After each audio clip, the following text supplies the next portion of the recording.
Iba ang sinasabi ng Pangulo at ng ating pamahalaan sa totoong nararanasan ng mga Pilipino. Kung bago ka lang dito sa NTPH, maaari bang makahingi ng isang like at subscribe? At huwag kalimutan pindutin ang notification bell para ma-notify kapag may ganito tayong upload. Salamat kabayan!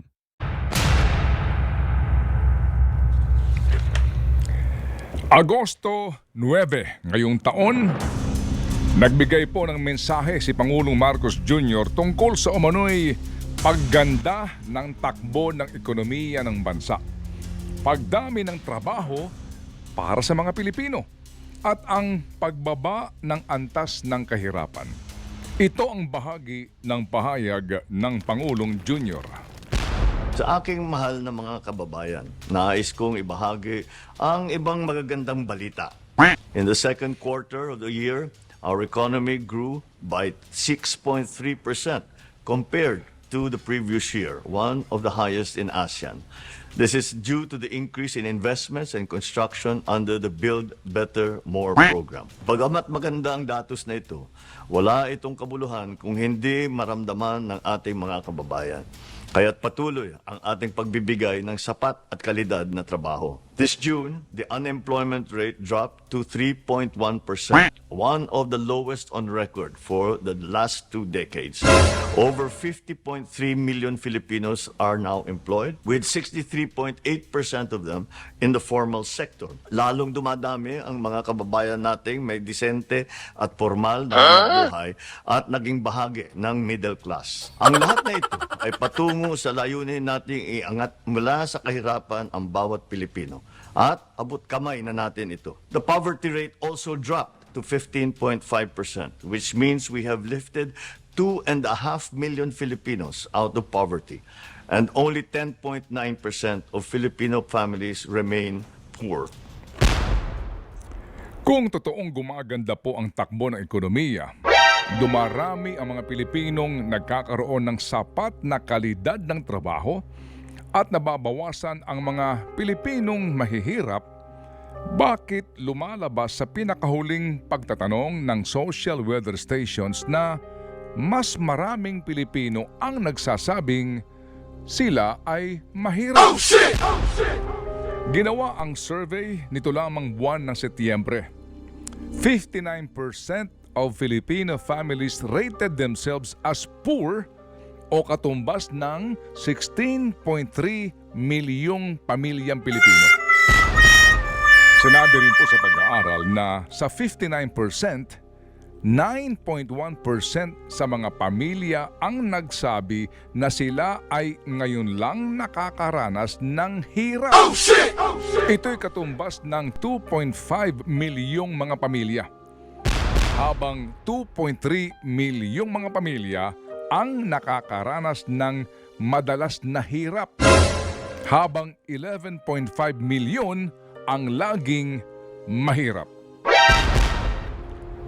Iba ang sinasabi ng Pangulo at ng ating pamahalaan sa totoong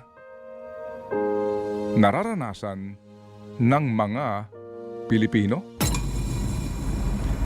Ang ating pong pamahalaan sa pamamagitan po ng Kongreso ay naglalaan ng bilyong-bilyong pisong pera ng bayan taon-taon para sa pagtulong daw sa mga mahihirap na Pilipino na maiangat nga ang antas ng kanilang pamumuhay.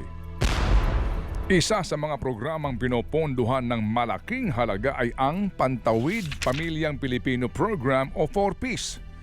Isa itong conditional cash transfer program.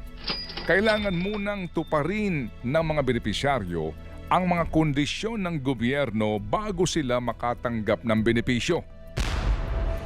Ang isang pamilyang mayroong 3 anak na nag-aaral ay maaaring tumanggap ng buwanang subsidiya ng higit sa 3,000 piso. Ngayong taon, 106.3 billion pesos ang nakalaang pondo para dito.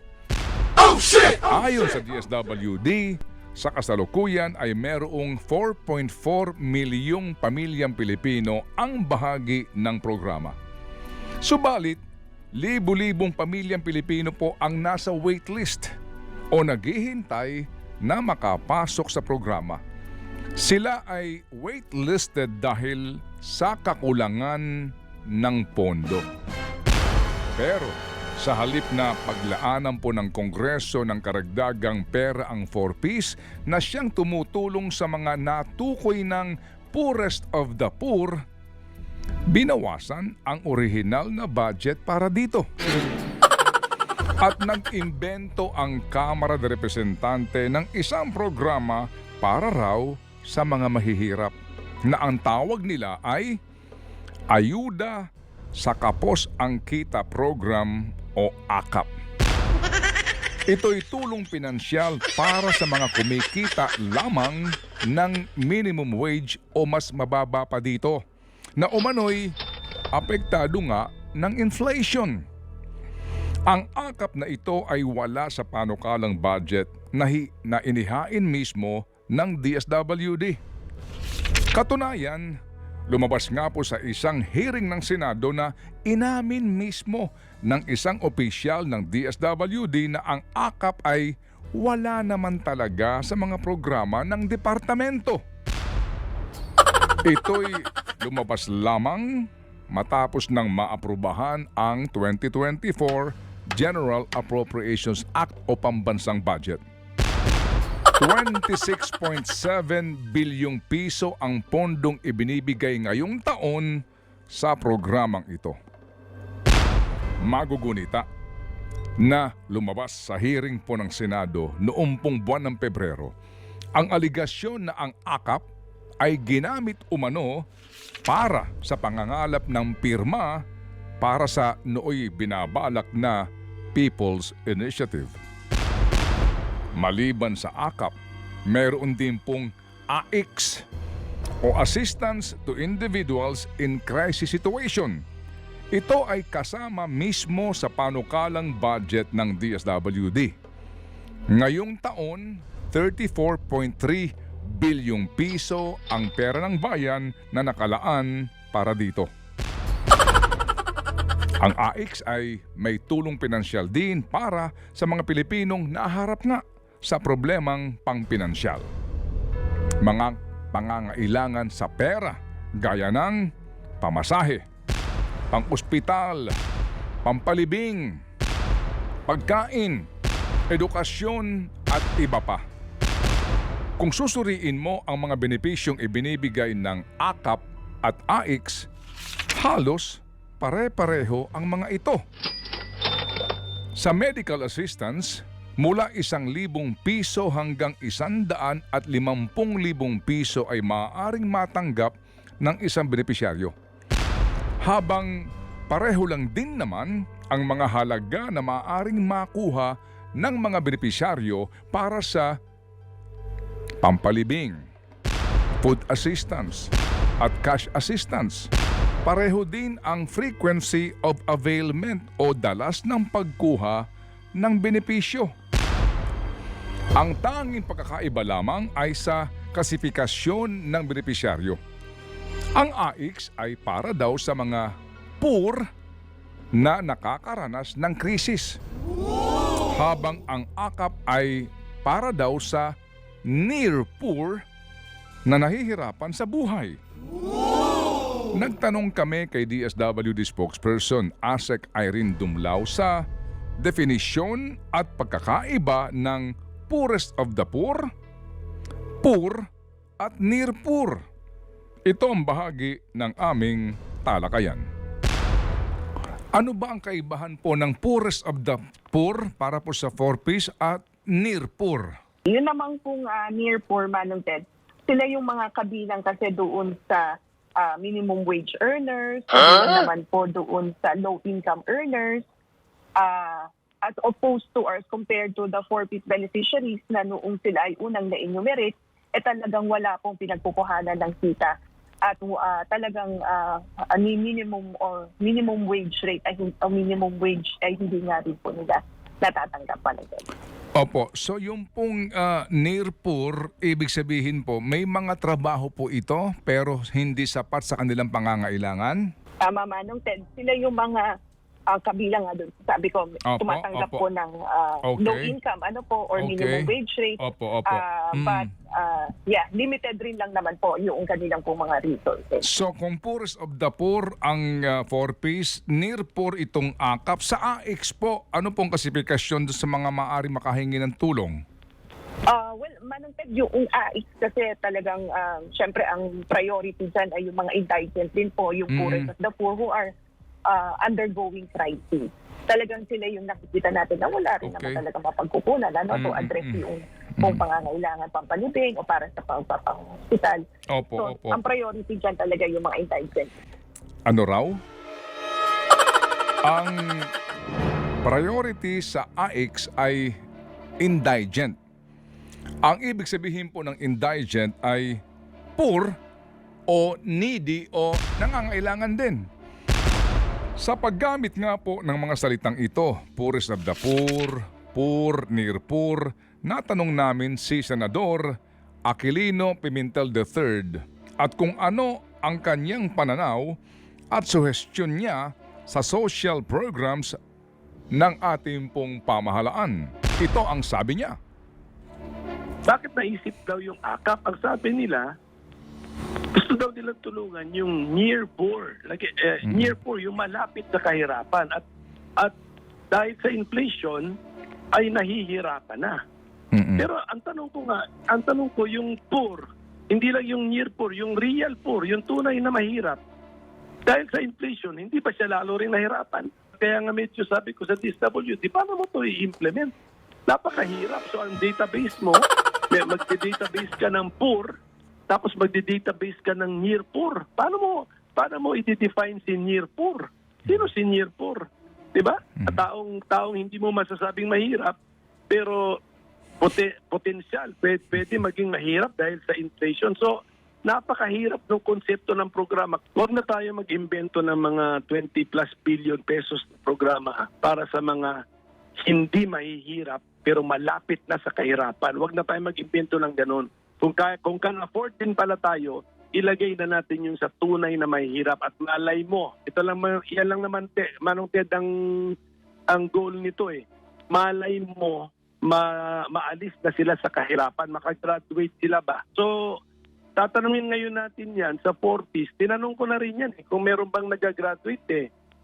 Ang sagot sa akin, meron pong nagagraduate, pero marami daw ang nasa waiting list at papalit dun sa mga gagraduate. So, ang tanong ko, kung naka-AKAP ka sa near poor, paano yung naka-waiting list sa real poor na 4-piece? Dito mo na lang binigay sa mga naka-waiting list. Diba? So, tama, sana si DSWD, i-simplify na nila ang mga programa sa mga mahihirap. I-simplify nila ang trabaho nila, kaya hirap na hirap sila sa trabaho nila. Sa manpower pa lang, ilang manpower ang kailangan mo ngayon dyan. Hiwalayin mo pa si AKAP manpower mo kaysa sa AX and 4-piece manpower mo kasi ibang segment ang siniservisyohan nun. Ibuhos na natin kung ano man lahat ng resources na pwede natin, ibuhos natin sa tunay na mga mahihirap. Tapos ang programa ay sana maahon sila sa kahirapan. So anong ending dapat doon? Dapat the meantime na sinusustentuhan ka ng gobyerno, number one, merong natututo ng skills dapat yan. Kung hindi si beneficiary, anak ni beneficiary o kapamilya ni beneficiary, para ito naman ay maka-empleyo para makatulong sa pamilya niya. So yun tapos hirap na hirap ka ngayong panahon, tutulungan ka ng gobyerno, makatawid ka sa next month, tapos kung healthy ka na, kumilos ka naman. Maghanap ka na ngayon ng trabaho at or bigyan mo ng abilidad o skill ang sarili mo. Pinupuna ang AKAP hindi lamang dahil sa ito'y kinopya lamang sa AX at isiningit lamang ng mga kongresista sa pambansang budget, kundi dahil sa ito'y malinaw na nagagamit ng ilang mga politiko para sa kanilang pansariling interes. Paano nga ba ang pagpili sa mga taong makakatanggap ng pera mula sa AKAP? Sino nakapagsasabi na ang isang tao ay near poor? Ano ang mga requirements na dapat ibigay sa DSWD para makatanggap ng tulong pinansyal? Sino ang may say sa sino ang dapat na nasa listahan ng mga tatanggap ng AKAP? Gaano kahigpit o gaano kaluwag ang pagbusisi sa bawat individual na nasa listahan? Umuulan po ngayon ng mga litrato at video sa social media ng cash aid payout activities na pinangungunahan ng ilang mga politiko sa iba't ibang lugar sa buong Pilipinas. At sila'y hindi nahihiya. Nakabalandra ang kanilang mga pangalan at pagmumuka sa naglalakihang mga tarpaulin na parabagang pera nila ang ipinangmumudmod. At nangyayari ang lahat ng iyan sa gitna raw ng pagkakaroon ng DSWD ng mga panuntunan at umano'y insulation para walang mangyaring political interference sa payout activities na ito. Ito ang reaksyon ng DSWD sa malawakang paggamit ng mga politiko sa mga programa ng kagawaran. Well, of course, we're very firm in our position, Manong Ted, na kinakailangan talagang i-insulate natin yung programa ng DSWD and maabisuhan o ma-inform yung ating mga clients and beneficiaries na yung pong tinatanggap nila ay galing nga po sa DSWD.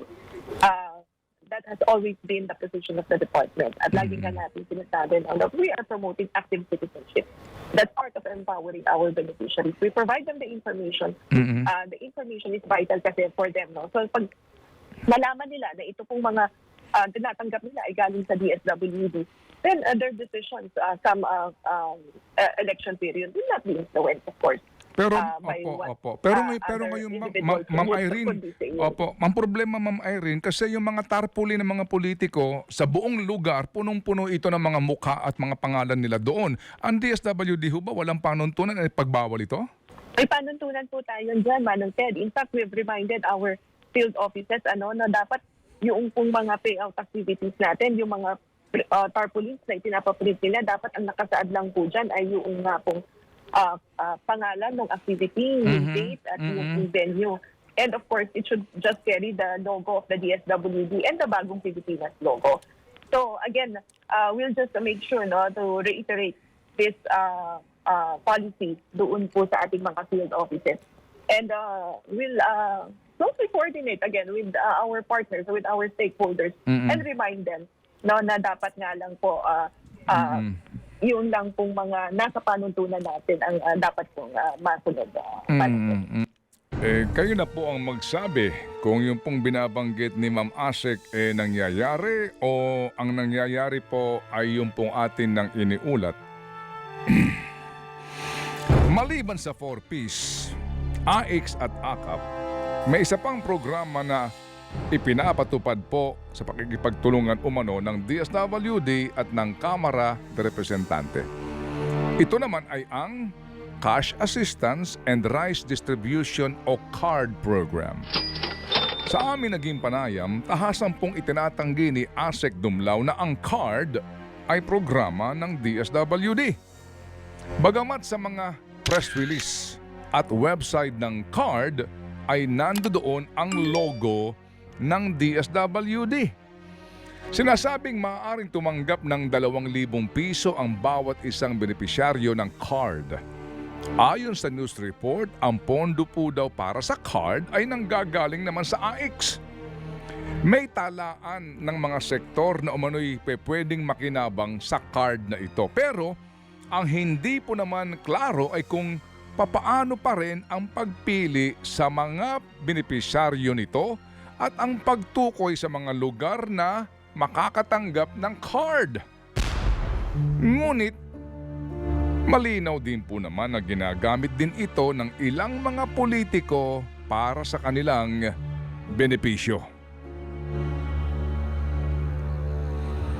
4Ps, AIX, AKAP, ngayon taon, 167.3 bilyong piso ang pera ng bayan na nakalaan para sa mga programang ito. habang ang tupad o tulong panghanap buhay sa ating disadvantaged or displaced workers na programa ho naman ng DOLE ay merong 28.9 billion pesos na pondo. Maliban po sa napakalaking halaga na ito, marami pang mga programa ang DSWD na pinopondohan ng bayan para daw tulungan ang mga mahihirap. Maliban sa DSWD, meron pang mga departamento na nagbibigay ng subsidiya para sa iba't ibang mga sektor. Sa adhikaing, makatulong na maibsan ang paghihirap at mabawasan ang naghihirap na mga Pilipino. Habang patuloy pong lumalaki ang inilalaang pera ng bayan para sa mga umano'y mahihirap, bakit nga ba patuloy po namang dumarami ang mga Pilipinong nagsasabing sila'y naghihirap? Kahirapan. Ito po naman lagi ang gusto pong solusyonan ng mga opisyal ng gobyerno. Sugpuin ang kahirapan. Yan naman po lagi ang ipinapangako ng karamihan sa mga politiko at opisyal ng gobyerno. Datapwat kabalintunaan nga po ang ating naririnig, nakikita at napapanood ngayon. Kahirapan ng mga Pilipino ang kanilang pinagsasamantalahan. Sa kahirapan ng Pilipino, sila namumuhunan para maging uto-uto ang bayan.